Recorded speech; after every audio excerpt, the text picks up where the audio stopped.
माँ,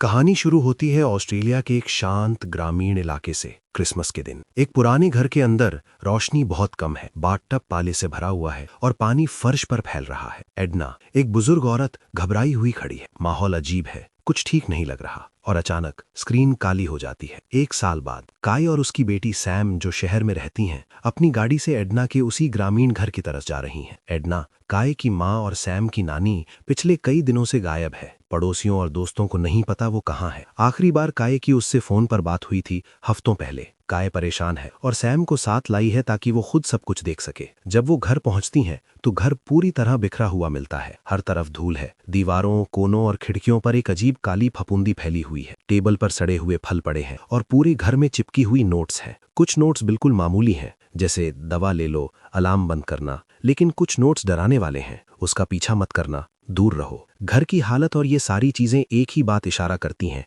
शायद एडना को डिमेंशिया है, याददाश्त और सोचने समझने की बीमारी। काये पुलिस स्टेशन जाकर एडना की गुमशुदगी की रिपोर्ट दर्ज कराती है। जब सर्च टीमें घर के आसपास के जंगलों में ढूंढ रही होती हैं, सैम घर में ही रुकती है, ये समझने की कोशिश में कि उसकी नानी अचानक कहाँ चली गई। कुछ देर बाद सैम को स्टोर रूम से अजीब आवाजें सुनाई देती हैं। जिज्ञासा में वो अंदर जाती है, लेकिन वहां कुछ भी नहीं मिलता। रात में सैम बाहर सिगरेट पी रही होती है और उसकी मुलाकात जेमी से होती है, पड़ोसी का बेटा और उसका बचपन का दोस्त। जेमी घर के अंदर जाने से डरता है। वो कहता है कि उसके पिता ने उसे मना किया है। इस वजह का खुलासा बाद में होता है। घर के अंदर काई और सैम को हॉलवे की दीवारों के पीछे हल्की हल्की आवाजें सुनाई देती हैं, वही दीवारें जहां काली फफूंदी सबसे ज्यादा फैल रही है। काई आवाज को नजरअंदाज कर देती है, लेकिन उसे याद आता है एडना ने एक बार फोन पर कहा था कि कोई घर में घुसने की कोशिश कर रहा है, इसलिए वो बार बार ताले बदल रही थी। काई को लगता है कि शायद उसकी माँ हकीकत और कल्पना में फर्क नहीं कर पा रही थी। उस रात काई को एक भयानक सपना आता है। एक बूढ़ा आदमी सड़े हुए लकड़ी के कैबिन में पड़ा है। उसका शरीर काला पड़ चुका है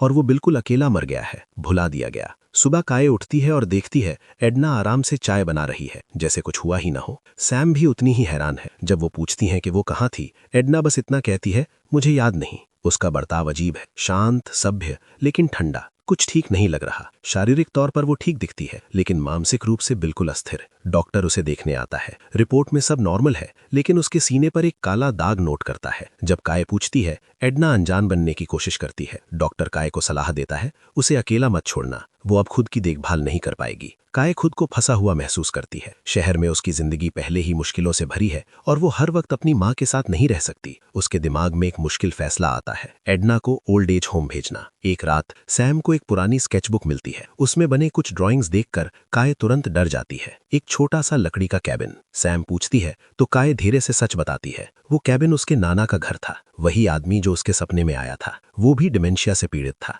उसके परिवार ने उसे छोड़ दिया था। वो अकेला मरा और किसी ने उसे याद तक नहीं रखा। काई ये भी बताती है कि एडना के मौजूदा घर में उस पुराने कैबिन की लकड़ी इस्तेमाल की गई है। ये सड़न सिर्फ दीवारों तक सीमित नहीं है, इसका असर भावनाओं और रिश्तों पर भी है। कुछ समय बाद एडना सैम को एक अंगूठी देती है, एक छोटा सा इशारा, लेकिन उसके पीछे गहरा मतलब छुपा है। एडना का चेहरा अजीब है, जैसे उसका दिमाग वहां मौजूद ही ना हो। रात में काई की नींद खुलती है। वो देखती है कि एडना हॉल में अकेले बुदबुदा रही है। उसकी हालत और बिगड़ती जा रही है। एडना जिद करती है कि कोई उसके बिस्तर के नीचे छुपा है। काई देखती है, कुछ नहीं मिलता। वो उसे शांत करने की कोशिश करती है, लेकिन अचानक एडना एक किताब उठाकर काई के सर पर मार देती है। काई गुस्से में आ जाती है। अब उसे यकीन होने लगता है उसकी माँ धीरे धीरे नियंत्रण खो रही है। अगले दिन काई एक आलीशान ओल्ड एज होम देखने जाती है। जगह साफ सुथरी है, स्टाफ बहुत अच्छा है। लेकिन ये फैसला काई के लिए बेहद मुश्किल था। सब कुछ परफेक्ट लगने के बावजूद काई को महसूस हुआ कि अपनी माँ को वहां भेजना जैसे वो उससे गद्दारी कर रही हो। वापस लौटते वक्त काई कार में ही टूटकर रोने लगती है। एक तरफ जिम्मेदारी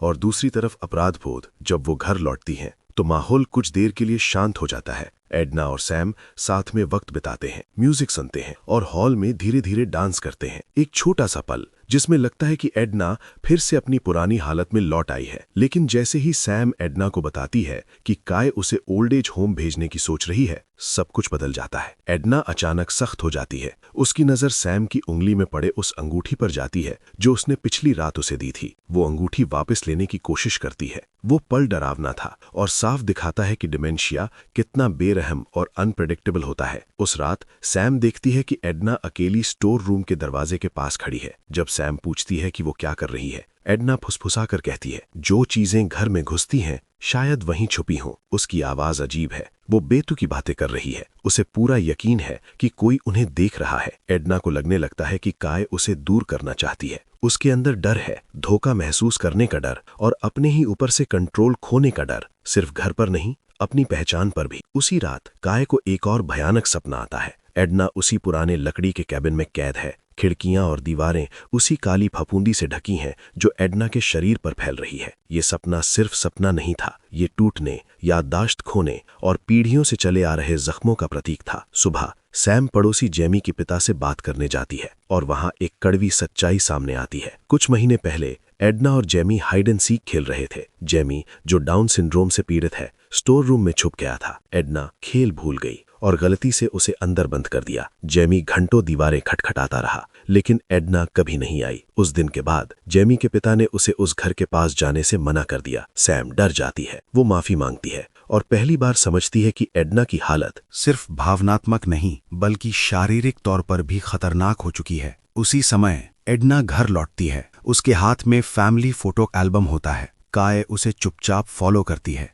एडना कुछ तस्वीरें देखती है और फुसफुसाती है, जैसे वो अपनी यादों को पकड़े रखने की कोशिश कर रही हो। फिर वो बाकी तस्वीरों को मिट्टी में दबाने लगती है। काय डर जाती है और उसे रोकने दौड़ती है। एडना गुस्से में चिल्लाती है, यही एक तरीका है यादों को बचाने का, वरना मैं सब कुछ खो दूंगी। काय समझ जाती है, उसकी माँ का दिमाग एक खतरनाक मोड़ पर पहुंच चुका है। ये सिर्फ डिमेंशिया नहीं है, जैसे उसकी पहचान ही धीरे धीरे मिट रही हो। काय रो पड़ती है। वो एडना से वादा करती है कि वो उसे अकेला नहीं छोड़ेगी, चाहे कुछ भी हो। रात में सैम को फिर से स्टोर रूम पर शक होता है। वही जगह जहां उसने पहले अजीब आवाजें सुनी थी। वो दरवाजा खोलती है। अंदर एक संकरा सा रास्ता है। हल्की रोशनी, काली फफूंदी से ढकी दीवारें और फीके पड़े नोट्स, बिल्कुल घर जैसे। जैसे जैसे सैम अंदर बढ़ती है, रास्ता और तंग होता जाता है। नए दरवाजे दिखाई देते हैं जो पहले वहां थे ही नहीं। दीवारें जैसे उस पर दबाव डाल रही हों। ये अब सिर्फ एक कमरा नहीं था, ये एक जिंदा भूल भुलैया थी। सैम पलटती है, लेकिन जिस दरवाजे से वो आई थी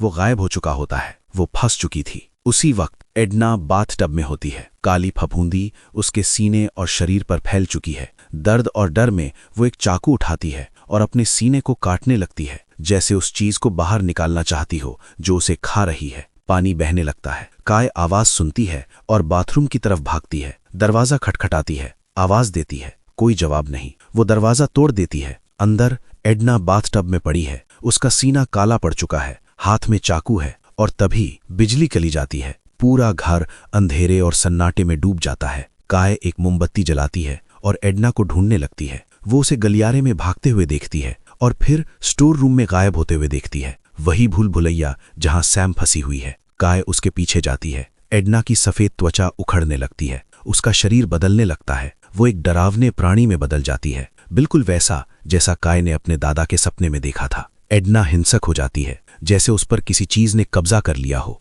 काय डर के मारे भागती है। भागते हुए काय और सैम एक दूसरे से मिलती हैं। दोनों मिलकर एक लकड़ी की दीवार तोड़ने की कोशिश करती हैं, लेकिन एडना उन्हें पकड़ लेती है और फिर से हमला करती है। जब वो हॉल में लौटते हैं, काय एडना को जोर से धक्का देती है। एडना गिर जाती है। उसकी ज्यादातर त्वचा अब झड़ चुकी है, लेकिन असली दर्द कुछ और था, एक मानसिक और भावनात्मक टूटन। एडना अंदर से धीरे धीरे मर रही थी। काय और सैम घर से भागना चाहती हैं, लेकिन तभी काय को अपने सपने में देखा हुआ दादा याद आता है, जिसे अकेला छोड़ दिया गया था मरने के लिए, और उसे एहसास होता है वो भी अपनी माँ के साथ वही करने जा रही थी। अपराध बोध से भरकर काय वापस घर में जाती है। वो एडना के काले बदले हुए शरीर को धीरे से उठाती है और बिस्तर पर लिटा देती है। एडना की सारी सफेद त्वचा झड़ चुकी होती है, फिर भी काय उस डरावने रूप को चूमती है। ये वो पल है जहां वो आखिरकार अपनी माँ की हालत, उसकी उम्र और उसकी सच्चाई को स्वीकार कर लेती है। काय उसके पास लेट जाती है।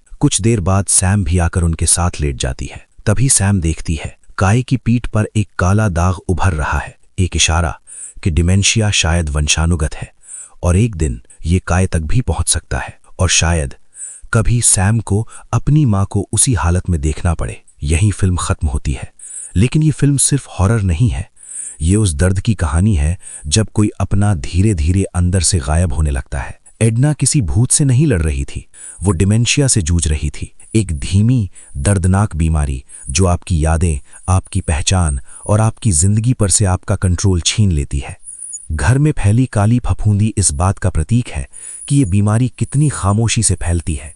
घर की भूल भुलैया उसके उलझे हुए दिमाग को दर्शाती है, जहां उसके अपने लोग भी खो जाते हैं। उसका राक्षस में बदलना डराने के लिए नहीं है, बल्कि उस एहसास को दिखाने के लिए है जब कोई अपना वो इंसान नहीं रहता जिसे आप जानते थे। ये फिल्म काय के बारे में भी है, डर, अपराध बोध और सही फैसला न कर पाने की उलझन। आखिर में भागने के बजाय काय रुकने का फैसला करती है। वो अपनी मां को स्वीकार करती है, उसके सबसे डरावने रूप में भी।